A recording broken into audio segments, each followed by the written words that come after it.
Йов, 7 глава. Земният живот на човека не е ли воюване, и дните му не са ли като дни на наемник, както на слуга, който копнее за сянка, и както на наемник, който очаква заплатата си. Така на мене се дадоха за притежание безплодни месеци, и нощи на печал ми се определиха.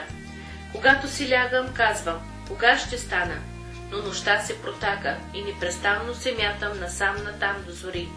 Снагата ми е покрита с черви и прашни струпи, кожата ми се пука и гнои. Нити ми са по-бързи от совалката на такача и чезнат без надежда. Помни, че животът ми е вятър и че окото ми няма вече да види добро. Окото на онзи, който ме е видял, няма да ме види вече. Твоите очи са върху мене, а мене ме няма. Както облакът се разпръсва и изчезва, така и слизащият в Шеол няма пак да се изкачи.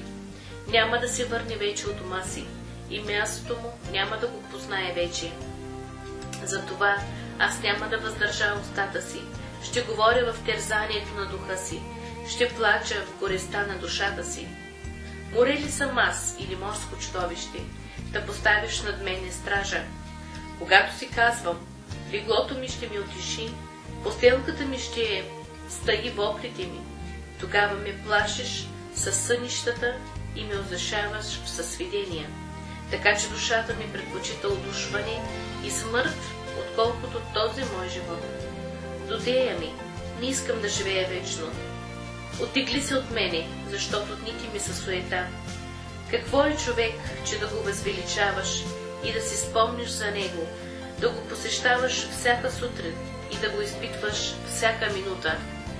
До кога не ще отвръщаш погледа си от мене и не ще ме оставиш и плюнката си да погълна?